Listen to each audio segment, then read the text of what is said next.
Hey, Brandon, welcome to the Profit and Grit Show. How you doing today? Morning. I'm doing amazing. How are you? Doing great, man. I'm excited to have you on. I want to learn about you a little bit to start out here. Could you tell us what you do professionally? Professionally, I have an HVAC and plumbing business, and then we also do drains. So that's the main thing right there. Very cool. And where are you located? What state? Albuquerque, New Mexico. Albuquerque, New Mexico. Right on. Okay. And then what about a tidbit, something about you personally? Anything you could share with us? Personally, something that most people would know is I'm really into kickboxing and jujitsu. I just got a purple belt 2 months ago. So if anyone knows what that means, purple belt's pretty solid. Wow, that's awesome. Good job, man. What's after purple? After purple is brown. Yeah, brown and then black. Okay. Okay. Very cool. Wow. You're right up Yep. near the top of the chain. Okay, cool. So, hey, where I wanted to start out, just in terms of learning about you a little bit. So, your company, NCB Yeah. Mechanical. Talk to me a little bit how you Yeah. came up with that name, because I think it's pretty cool the way you've done it. Yeah, so originally the name was a name that my dad did when he first opened everything up. It was NC&B Mechanical. And then when I finally started to get rolling, I just put it to NCB the way I had to file it with the state. And then the NCB stands for myself and then my two older brothers. Both unfortunately passed away. So I figured once I started on this journey, I needed to make sure that, I carried them with me. So that's where the name comes from. That is so cool. Do you run your business in any way when you're thinking about, because obviously legacy and family is important to you. Does that affect the way you run the business in any way? Yeah, absolutely. To a degree, I feel like I have to hold myself to a very high standard. I want to make sure the people, not only them, but, the people that are around me are constantly, they're proud to be working with me and proud of what we're doing. And knowing that, it could mean more than just a regular business. We're on a path to be great, and I want to be on a path to be the biggest and best in New Mexico. So yeah, that name requires me to even hold myself to an even higher standard, I believe, because I want to be the best. Yeah, that's such a cool story, man. It's just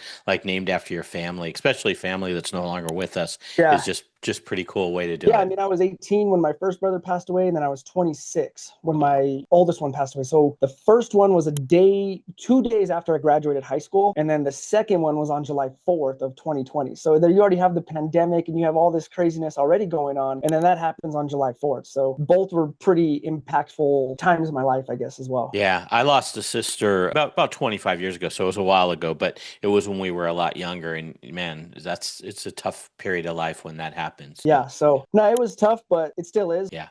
Wanting to take it one day at a time, and you push yourself, whether that's business or what you're doing in your day-to-day, you make it happen. Yeah. Hey, so I want to talk a little bit about, before we get to the launch of your business, you kind of had some rough knocks. Like you've had some things that have hit you hard. I want to talk about some of those things. So maybe you could, like, one was getting fired at 19. Another was, hey, potentially doing HVAC in the Army. Could we kind of talk through some of those challenges kind of made you who you are in terms of hitting some obstacles? Yeah, the younger years where there was a lot of hurdles, especially as a young kid, you're kind of getting beat up without even realizing it. Thank God I was always extremely persistent and I never kind of shied away from it. So when I was 19, I got let go from a company in Rio Rancho, which is right here. It's the same thing as Albuquerque, but I had gotten let go. They had me in the warehouse. I just they wanted me to sweep stuff and run parts. I was definitely very entry level. And what happened is there was one day and I kept telling them, hey, I want to get in the field. I want to learn more. I actually want to feel like I'm doing something productive. Well, they told me to clean up the shop and then I was going to go run some parts. And that day I said, I'm not doing it anymore. So I asked one of the technicians, I said, hey, do you need help? And he's like, yeah, you can come with me. And I just left with him. And then they called me about an hour later and they said, hey, where you at? You're supposed to be here. And I said, I came with, so-and-so, I'm working in the field. And they said, well, bring your shit back and you're done. The reason why that one was a big deal is because I had always known that I wanted to do HVAC and that this is what I was trying to do since I was a young kid. There was no confusion. I wasn't a bad, employee or worker. I always showed up early. I always tried to make it happen. And that one really hurt because, like I said, it was my first time with a company that I felt like just really didn't give me a chance or an opportunity. So then I tried to get into the Army. I was already enlisted. So I had my date for basic training as well as the AIT school is what it was called. They called me 1 week before I was supposed to go to basic training at Fort Jackson. And they said, it was a private investigator is what it was. And he called me and he said, hey, this is on your record. Did you know about it? And I'm like, I mean, I didn't know about it, but me being 19 and naive or ignorant, when they tell me that a possession charge is going to come off of my record, you believe it. Sure. So it's not something I really disclosed. And that sucked because that was always my dream to go into the Army and, do that thing. But not only that, after that, this other company, it was a small little company. They were a good company. And I did all their changeovers for them. And part of just being young and getting started, I didn't care what I had to do. This company, we basically worked for like a real estate firm is what it was kind of. And we went into the house and replaced water heaters, did swamp cooler changeovers. I don't know if you're familiar with what a swamp cooler is. We have those, are popular here. Wow. We just did like random things like doors and paint paint and stuff like that. I took a Nissan Altima, and a little stackable little giant ladder, and I did all the changeovers for him. And I paid for my own gas. It's just that those young days where I didn't care what it took or what I had to do, I was always willing to make that happen. Yeah, you just have a lot of... Yeah, and all of that was in the span of that 18 to about 21 age. So in 3 years, there was a lot of ups and downs, I guess you could call it. So yeah, good on you for like keep fighting through it. Now, in the middle of COVID, that's where you kind of get the idea, hey, I'm going to start my own business. Yeah. What kind of what got you to the point where, hey, I'm going to start my own business, especially in the middle of COVID? And I believe you funded the whole thing. So kind of take me through what was going and all through the craziness that brought, right? Yeah, take me through that. Pushed me to actually open it was, again, as my oldest brother passed away. So as a young kid, at the time I was 26, I was like, you know what? I just want to do something. I want to do something more. I felt like it was my responsibility to carry that name. That is what initially kind of got me going. On top of that, I was at a company, and it was a good company. It's just like anything, at a certain point, you start to see the ceiling, and most or some, that kind of motivation to open up their own business, they look past the ceiling and they want more than that. So that's what started to push me. And you kind of study the game of business or HVAC, whatever you want to call it, and you believe that you bring something to the table that you can make better, I guess. Yeah. So those are the big things that pushed me. And to answer your other question, I did fund the whole thing. I funded the whole thing. I bought the trucks, I bought the marketing, and the guy that helped me get it going, I paid him out of my own personal account. So I didn't even pay him out of the business account yet. I didn't even know how to do that. I didn't even know it was a thing. I mean, payroll as a word, but you don't know what payroll is or how to set it up. I was paying him out of my own personal bank account for the first 5 months. Wow. And I paid him a flat rate too. I just paid him X amount per week. So you just like literally school of hard knocks here. Like everything, you just kind of blow through everything. It's kind of, you're a bulldog when it comes to figuring things out. Yeah, I've been told that. But it's just been my style. Just brute force and just push through it, because, if you wait too long or you sit on your hands or you're waiting for the perfect opportunity, the perfect person to come around, it's not how it works. The game of life, you got to kind of force your way in and get things done, because no one's going to come and do it for you. Or anytime you're trying to get better, no one's coming to do it for you. Yeah, nobody's going to give you a handout. I want to go through a few things, because you've had like these gritty moments,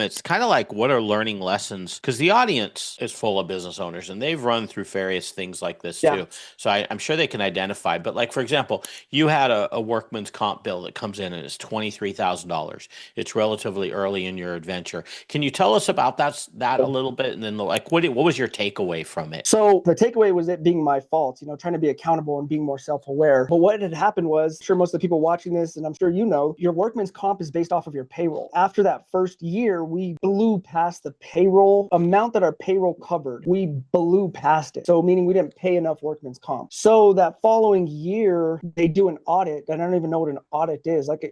So much just gets thrown in your face, right? You're just like, oh man, what is this? So anyways, said we have an audit. They came by, and the workman's comp guy, whatever, comes by, and he's like, oh yeah, so it's going to be $23,000, yours. And I'm like, 23,000? What do you mean? And that's what it was. That's when he educated. And then he told me before he left our office, he was like, hey, yeah, just a heads up, most businesses don't make it through this. And I'm like, oh, great, man.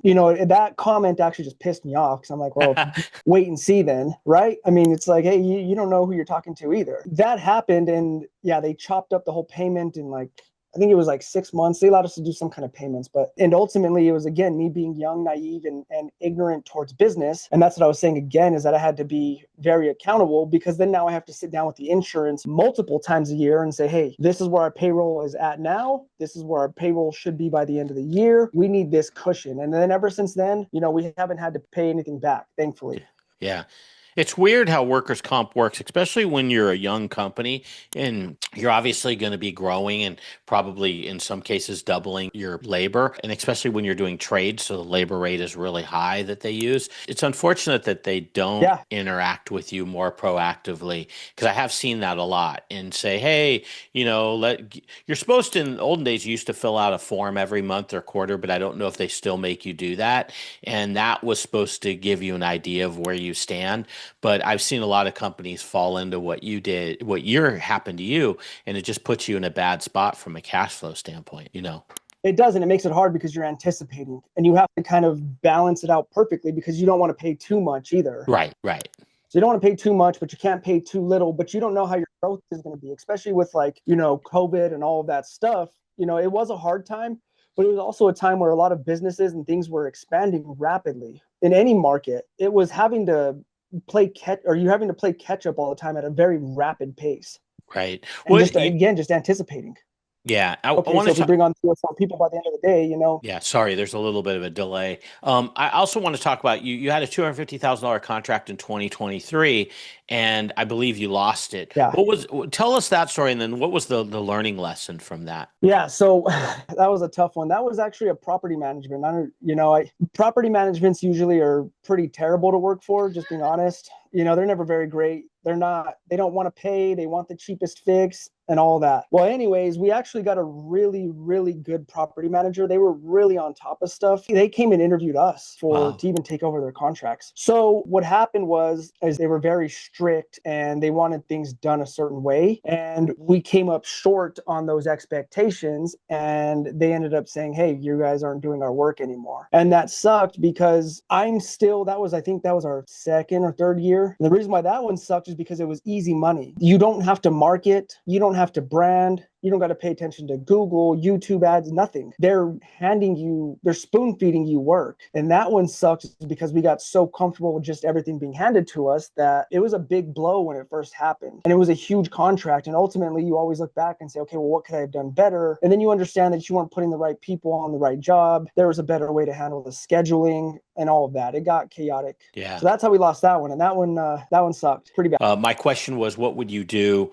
What was the learning lesson there? The learning lesson is that I need to be better as far as who I'm putting out there. What happened is I wasn't managing the schedule properly. So we were just extremely chaotic and all over the place and just trying to fit them in. Whereas now I would go into it with a much better game plan and say, and this person are going to handle here. We're going to go from there, rather than just popping in everybody randomly and it being all over the place. There wasn't any structure to it. And that's where we ultimately fell short. Yeah.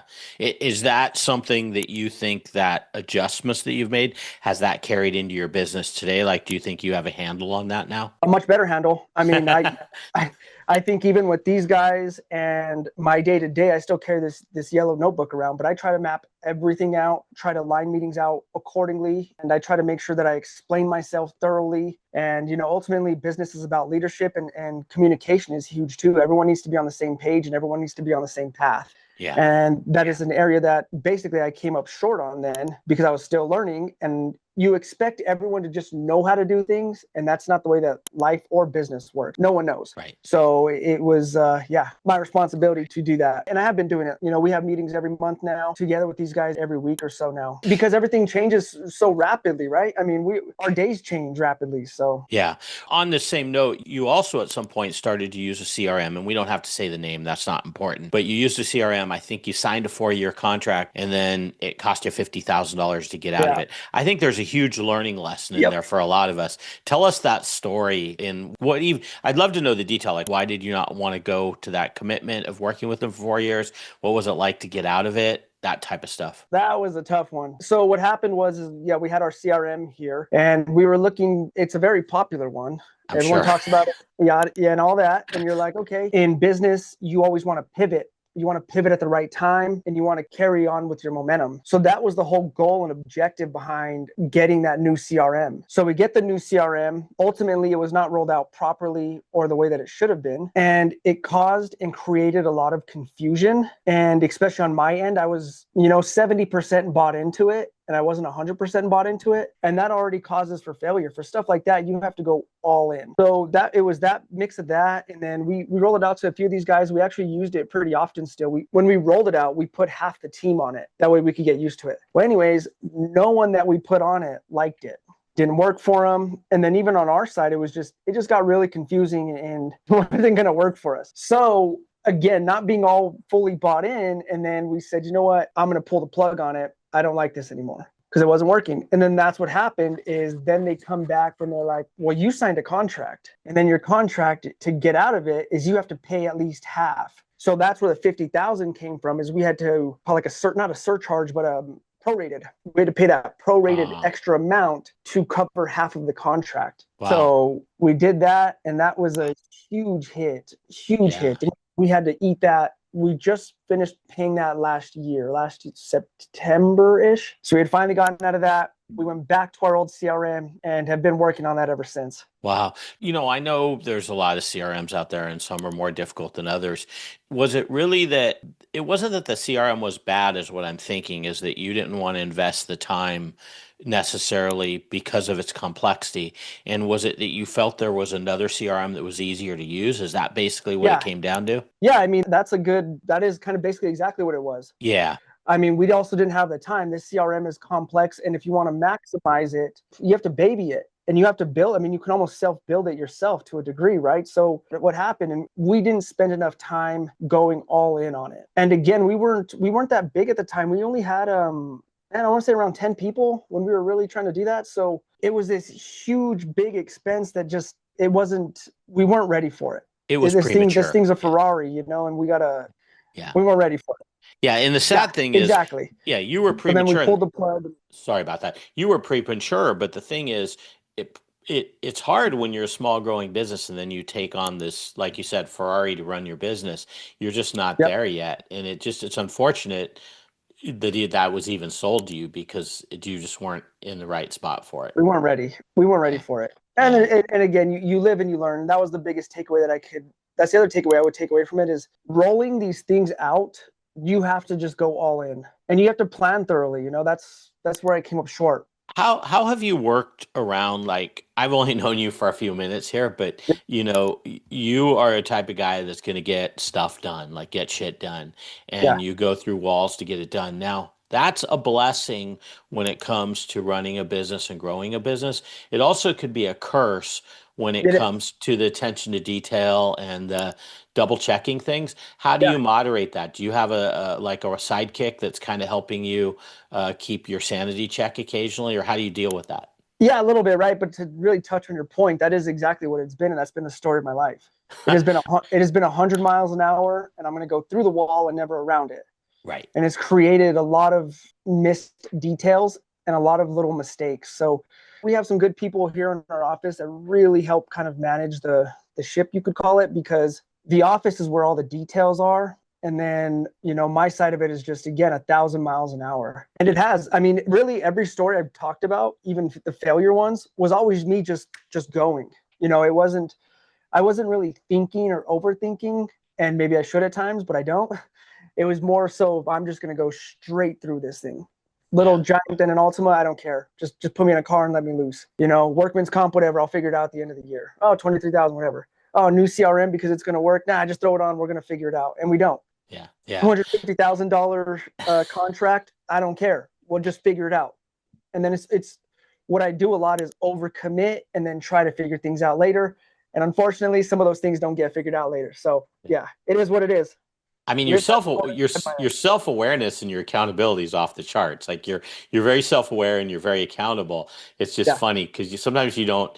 Usually, when you have people that kind of go through walls, they don't often have that self-awareness in terms of knowing they're going through walls. Yeah. Someone has to slow them down. Have you ever heard of a EOS? It's called the Entrepreneurial Operating System. Does that ring a bell? I haven't. No, is that a book or a program or something? It's a program. There's a book. A guy named Gino Wickman wrote a book called Traction. I think, it's something you might want to look into because, you're not unique in that you're like the typical entrepreneur that's really a visionary type where like they're thinking 10 steps ahead of everybody else. And the problem is that's a great quality, but the problem is a lot of those steps in between to get to the 10th step isn't necessarily where your mind likes to go to. And Right.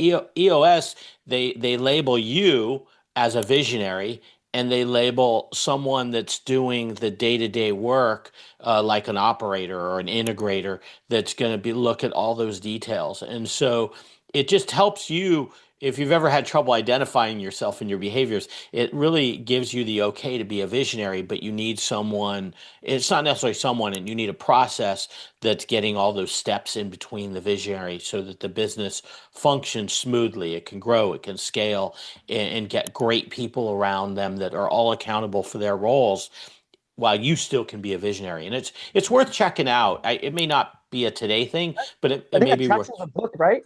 Yeah, Gino Wickman, the book is Traction. He's got like 10 books, but Heard of it. but the main one is traction. And then from that spun off this entrepreneurial operating system, EOS. And it's good. It's worth at least reading the book and then, deciding. In fact, I like better than the book. If you're like not a total like hardcore book reader, there's a version he wrote called Get a Grip. And Get Okay. a Grip walks you through an implementation of EOS, like a story, a fable, they call it. And it's just interesting because you get to see the different personalities and how everybody works together and they're accountable. Um, Yeah. anyway, I'm getting off on a sidetrack, but what about like building your team? How have you been able to, well, how big are you now? How many technicians do you have now? We're 20 people Wow, total that's and nice size. 15 trucks. Yeah. So how do you manage, how have you built your team? What have you done to keep people happy, stay with you, and continue to grow and add people? Yeah, and that's a really good question. When I first started, I didn't care who it was off the street. I said, "Are you looking for a job? Come on in." Now I've gotten a little bit more particular in these interview processes. I try to do at least two or three, max. I try to roll out one-on-ones. One-on-ones has allowed me to understand who I'm dealing with. Not everyone wants to be an owner. Not everyone wants to be a manager. Some just want a job and to do their work and to take off, and that's it. It was what's helped me grow is really try to put and figure out clarity with everybody and who I'm dealing with and what they want and what motivates them. Some guys a bonus and motivates them. Some guys more family time motivates them. That's probably been our biggest thing, and also just being more thorough as far as who we're actually bringing on. Yeah. Because we've had some rough hires. I'm sure everyone's had some rough hires, but we've had some brutal hires where you're just like, wow, what was I thinking? So that's probably been the number one thing is understanding and trying to learn more about people on the front end rather than the back end. Yeah. You brought up something great, and I think it's wonderful how you seem like you're such a fast learner, is kind of managing people to the level of where they're at. A lot of times I know I'm guilty of this, is we kind of we think we're going to manage everybody the same, and people hear No, things, yeah, they hear things differently, so you can't do that. no, that's absolutely right. And that's something that I learned. Some people want a pat on the back. Yeah. Some people need you to motivate them in a different way. Some people need you to be more stern. Some people need you to be more laxed. And you have to not be a chameleon in a bad way, but you have to understand and adapt to who you're around and what you're talking to, because every single person is different and everyone's motivations and motives are all different. So understanding who you're dealing with will definitely set you apart. That's been my biggest thing too, is trying to learn those leadership qualities. And big John Maxwell person, I've tried to read his books and do them on audio, because leadership is how high the business is going to get to, and that's it. There's of course a few other details, but the leadership is what everything's going to fall on. Right. You can only go as high as the leadership. So I have hyper studied that over the last few years. I don't know if you know Nick Saban is, but Nick Saban, I've been reading a bunch about him and following his books and all of it. Wow, that's good. Yeah, I mean, your people are your most important asset. It sounds trivial, but it's true. And if you become a good leader, you can develop. That's how you're going to scale. If you have happy people and they're staying with you and they're happy, you're going to scale your business. Yeah. And that brings back to my last point too, about as far as understanding who you have, because you have to make people happy. Yeah. And the hard part is you're not going to make everyone happy. Right. And the reality is you got to figure out who you're going to make happy, and you have to try to make everybody happy, but it's not going to be for everyone. Not everyone's going to just fit perfectly in that position or that role. You have to try to build people up as much as possible, but it's not for everyone. And sometimes you got to learn when to let go. Right. What do you do when we've had to let go of a few people too, right? Yeah. That's what I was going to ask you. So what do you do when you have a technician that comes in? They're obviously very technically skilled, but they're kind of the jerk of the group. Do you allow that person a free pass? Do they get to stay on with your organization, or do you end up finding a way to get them out of the business? It's an interesting question, because it's not black and white, the answer. It's very gray. Yeah. From being a small business, when you have all-star players, the reality of it is they do get away with a little bit more. It's just the truth, because you don't have anybody else that can actually do what they're doing. Now, with that being said, as we've grown and continued to grow, we've had to let people go because they were no longer the right fit. And the reality is sometimes you got what you got. You're a 8, 10, 12 person company, and he's the only guy that knows how to do plumbing or HVAC to this level. It's hard. and you have to try to correct them and guide them as far as what you're trying to do. But yeah, they might get away with more at times. Now, with that being said, I've had this situation happen in the last few years. Once we were able to grow and pivot and bring on someone that was even better and more appropriate for where we were trying to get to, I had to let him go. So again, the answer to that question is gray, because it's a little bit of both. I mean, if you're super small with 5 people, you're going to get pushed around by everybody. The smaller your company, the more pushed around you're going to get by everybody. You only have one guy that can do this. You only have one guy that can do that. You only have one guy that can do this, or one girl that can do this. And it really binds your hands at times, because you're always trying to push people forward and get everybody lined out, but you only have one person that can do that. So recently, this last probably 6 months, I've had a goal. I'm going to start to hire a bunch of people, hire in bulk, do the best I can, right? But I'll worry about trimming the fat later, because it's a pain in the ass to find the right people. Right. And right. the superstars in the interviews are sometimes the worst ones. And the ones that come off a little awkward or a little weird or not much experience, they're the best ones. They show up, they're ready to work, they want to learn, and everybody's different. Yeah. Do you find now with 20 people, is it harder because there's more personalities, or are you finding you're able to, most of those No. 20 people are rowing in the same direction? Yeah, I mean, most of them are rowing in the same direction, of course, but because I've had to learn so much about, I guess, the leadership or about myself, I got a decent process down as far as when we hire, when to have his one-on-one, or what kind of questions to even ask in his interview. And it's been a little bit easier to lead that way, because now I know who I have and what they're wanting. You get a good idea, But when I'm first starting out, I know my personalities: show up early, get it done. Don't care. I don't care if I get home at midnight. I'm going to get it done. Not everybody's like that. So I would actually say the first 5, 6, 7 people that we brought on actually drove me the most crazy, because I'm like, let's go. Like, let's get it done. Why aren't you here? Show up now. We got to work late. That was harder than now, where I've had to understand that everybody's different, and my approach to them needs to be different, because it's important that I maximize them and get them to their highest level. But that's only going to happen if I know who I'm kind of dealing with. Not everyone's me, not everyone's you, not everyone's her, him, whatever. Everyone's different. So being a leader and really trying to get somewhere, you have to understand who you're dealing with. Yeah. How do you, just switching gears here a little bit. So now that you're up to 20, you got 20 technicians, you've had a lot of growth, you're really working on leadership. It sounds like you kind of have a handle on helping people grow and getting them to stay with you. Where do finances play in this? And what I mean by that is like KPIs or metrics, or are there certain targets you're trying to hit? Like, are you staying up at night trying to hit a gross profit of a certain number, or where do numbers play into this for you at all, if at all? Yeah. Well, numbers is the game, right? I mean, if you don't know your numbers, you ain't going to make it. So yeah, I mean, I track everything pretty thoroughly. I try to ask more questions than I have answers. There's a few Facebook groups that I'm in. I would just always try to ask questions. What's your marketing percentage if you're trying to grow? And some will say between 10 and 15%. And then, well, what's your gross profit that you're trying to hit? Well, 60, 65%. What's your net? Depends on the time of year, of course, but about 20% is where you want to be. So I do try to track everything as much as possible. I get reports every single week as far as technician reports and where we're at for the month. So I know exactly what we're spending on Google ads, Google LSA ads. I know what we're spending on Yelp. I know what we spend on billboards. I know all of that stuff, because it's extremely important. If you don't track this stuff, at least as best as you can, that is chaotic. If you don't find the holes in the boat, oh man, you're going to drown quickly. Yeah, that's good stuff. Do you, in terms of like numbers, I know you can ask people, but sometimes what I find, especially on the internet, is people tend to inflate their numbers a little bit. Oh yeah, Because like when I hear 65% GP, I mean, I've looked at a lot of clients in my time, and if they're calculating a real GP, that's pretty aggressive to be that high. Yeah. Yeah, I was just saying, sometimes when you take the data, let's start this over. Sometimes when you take that data off the internet, people kind of embellish their numbers a little bit. Like when I hear 65% GP, that's a pretty high GP. Like that's hard for the vast majority of businesses to attain it. So how do you kind of like in your own mind filter that out so that it's a real GP of what you're really trying to hit, or any of your numbers are real for your market, your geography, your conditions? How do I try to manage the gross profit? Like just how do you manage the numbers in general? Like some of the stuff you can take off the internet, but it might be inflated or it might not for your geography. So how do you deal with that? Like how intimate do you get into your numbers where you're going, hey, for my geography, we should be 45% GP or something like that? Yeah. Well, no, I just try to stay as based as possible, because what you just said, there's been numbers even when I first started, and you hear these guys, oh, I'm already at 4 million profit and I'm already at 5 million profit.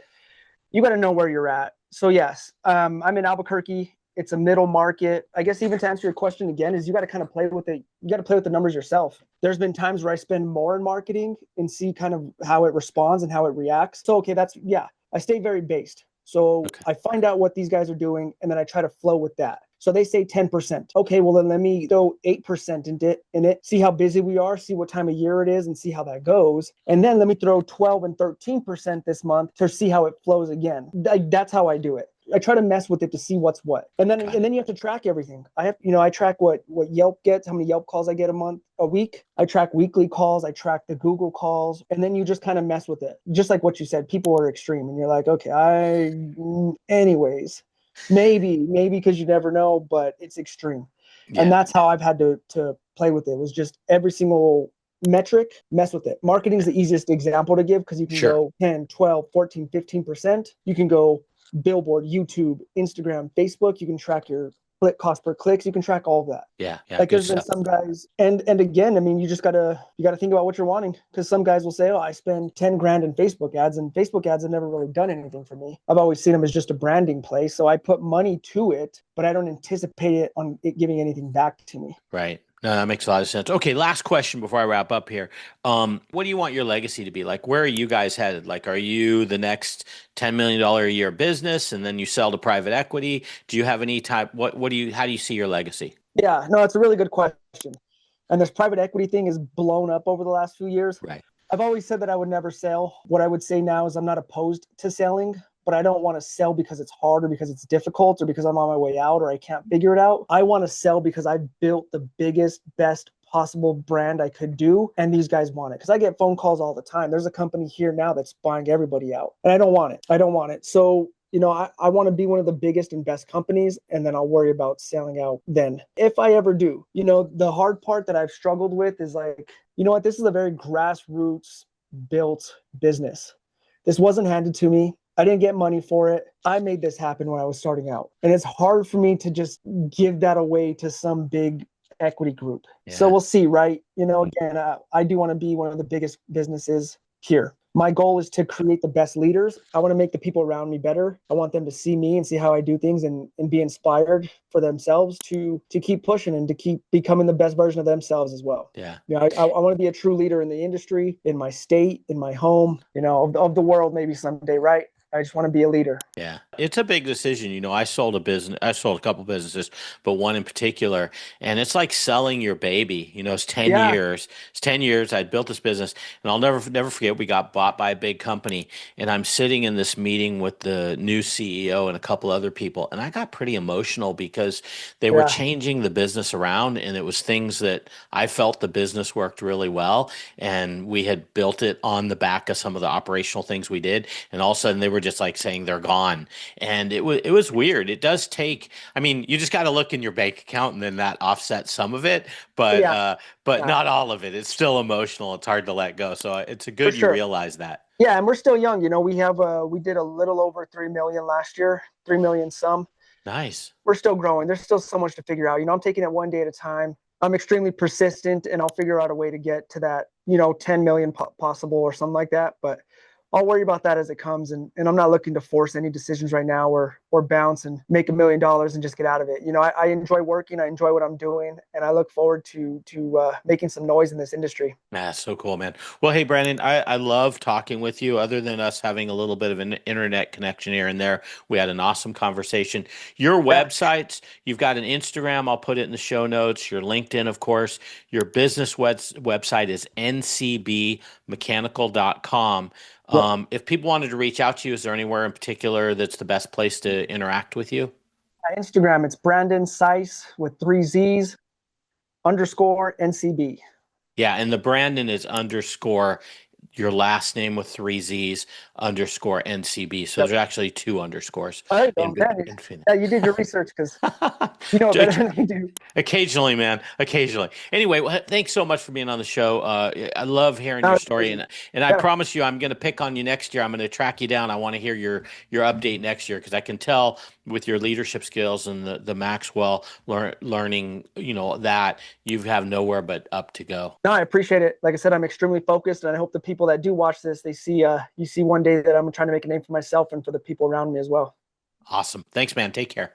Yes, sir. Thank you. Welcome to Profit and Grit.